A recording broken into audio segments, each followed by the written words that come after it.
जय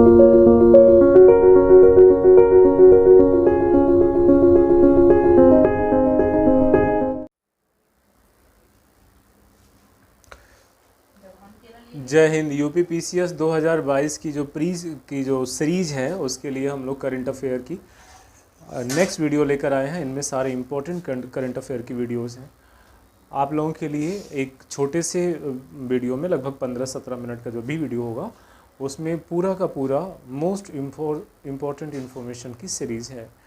इसमें हम पहले आपको बताएंगे, उसके बाद कैसे एमसीक्यू बनेगा इस पर भी हम चर्चा करेंगे। चलिए बिना देर करते हुए सारे वीडियोस को देखते हैं। लिखा है करंट अफेयर वार्षिकी, करंट अफेयर एनुअल, और इसमें लगभग एक साल का करंट अफेयर है। पहला करंट अफेयर है कि 16 नवंबर 2021 को प्रथम ऑडिट दिवस मनाया गया। फर्स्ट ऑडिट दिवस 16 नवंबर को मनाया गया। और आप ज़रा कमेंट बॉक्स में बताइए कि 16 नवंबर को और क्या बनाया गया, 16 नवंबर को और क्या बनाया गया। दूसरा जो है वंदे मातरम को सिग्नेचर ट्यून बनाया मीनाक्षी लेखी ने। ये एक मंत्री हैं केंद्रीय, और इसमें जो है इसको बनाया किसने था, प्रिपेयर किसने किया था, तो इसका नाम है विक्रम घोष। विक्रम घोष ने वंदे मातरम को कंपोज किया था और इसको सिग्नेचर ट्यून बनाया मीनाक्षी लेखी ने।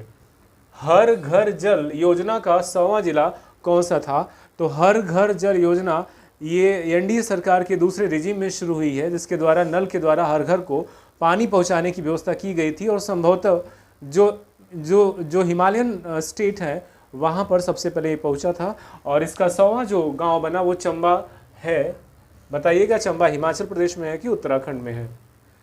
अगला है किसान ऐप लॉन्च करने का काम किस आईआईटी ने किया। किसान ऐप लॉन्च करने का काम आईआईटी रुड़की ने किया। किसान ऐप, इसमें किसानों के संबंधित समस्त इन्फॉर्मेशन मिलेगी। उनके फसलों के संबंधित जो बीमाएं हैं, उसमें लगने वाले रोगों का उपचार, उनके विपणन, उनकी थ्रेशिंग, जितनी भी फसलों संबंधित बातें होती हैं सब किसान ऐप पे आपको मिल जाएगा। संजय दत्त को ब्रांड एम्बेसडर किस राज्य ने बनाया है, तो अरुणाचल प्रदेश ने संजय दत्त को अपना ब्रांड एम्बेसडर बनाया है। अरुणाचल प्रदेश की राजधानी कमेंट बॉक्स में लिखिएगा, अरुणाचल प्रदेश। राष्ट्रीय विज्ञान दिवस जो 28 फरवरी को मनाई गई, 28 फरवरी को जो राष्ट्रीय विज्ञान दिवस मनाया गया 28 फरवरी, और उसकी थीम क्या थी, उसकी थीम थी सतत विकास के लिए साइंस टेक्नोलॉजी में एकीकृत दृष्टिकोण।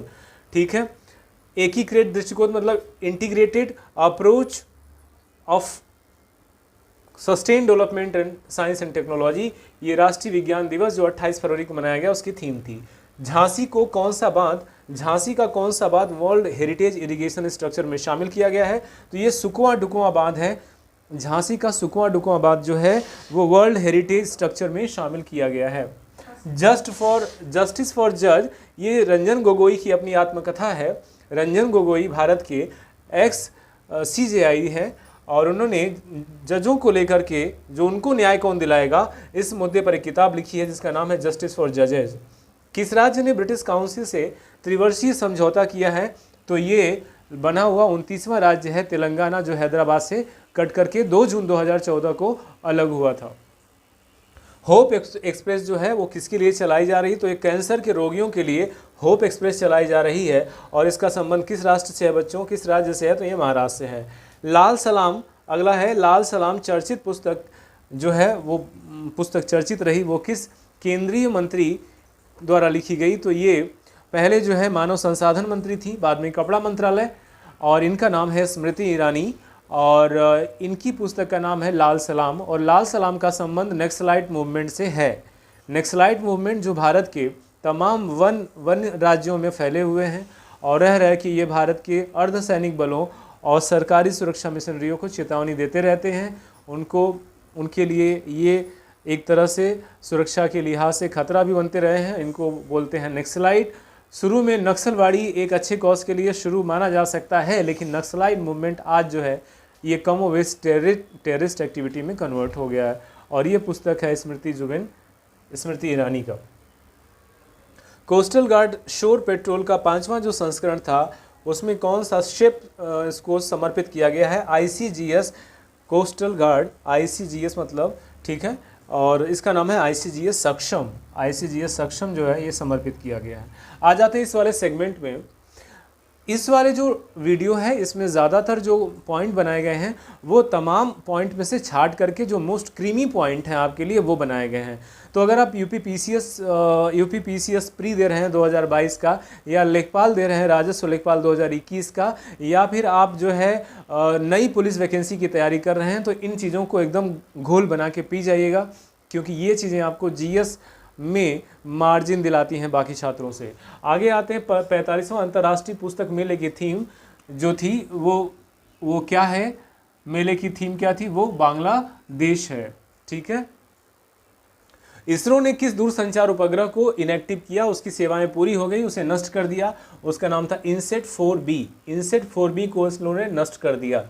अगला जो है हमारा करंट अफेयर, इंडिया गेट पर 50 सालों से जल रही, ये वेरी वेरी इंपॉर्टेंट है, यहाँ मैंने 2-3 स्टार लगा दिया, आप समझ लीजिएगा, जैसा स्टार है वैसे ज़्यादा इंपॉर्टेंट क्वेश्चन है।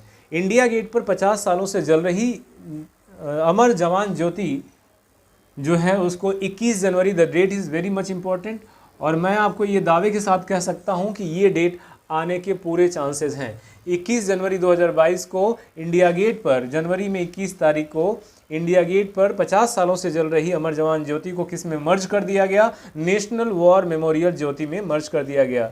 इसरो के नए चेयरमैन कौन हैं, एस सोमनाथ हैं। इसरो के नए चेयरमैन हैं एस सोमनाथ। वीर बाल दिवस की घोषणा एस सोमनाथ हो गए, ये वेरी इंपॉर्टेंट है, ये भी 2 स्टार का क्वेश्चन है। ठीक है। जो के सिवन है इनके स्थान पर आए हैं, किनके स्थान पर आए हैं, के सिवन के स्थान पर आए हैं। और आपको के सिवन के बारे में पता ही है कि यह इनका एक वीडियो बहुत वायरल हो रहा था जब ये भारतीय प्रधानमंत्री नरेंद्र मोदी से एक पर्टिकुलर लॉन्चिंग के बाद, सैटेलाइट की लॉन्चिंग के बाद मिलते हैं और भावुक होकर के अपने प्रधानमंत्री ने गले लगा लिया था। ये वही के सिवन है, इनकी जगह पर नए बने हैं एस सोमनाथ। अगला करंट अफेयर है, वीर बाल दिवस की घोषणा कब की गई है, ये पीएम मोदी द्वारा 26 दिसंबर को वीर बाल दिवस की घोषणा कर दी गई है। अगला क्वेश्चन है, अगला करंट अफेयर है, ओपन रॉक म्यूजियम ये कहाँ पे, खुला चट्टानी म्यूजियम कहाँ पर खोला गया है, तो ये हैदराबाद, और हैदराबाद जो है किसकी राजधानी है, तेलंगाना की, ये यहाँ पर है। अगला है 23 जनवरी को पराक्रम दिवस के नाम के दिन पर, 23 जनवरी यहाँ पे याद रखिएगा, और आपको 21 जनवरी यहाँ पे याद रखना। दोनों मोस्ट इंपॉर्टेंट है, दोनों के आने के चांसेस सबसे ज़्यादा है, परीक्षा में आ सकते हैं।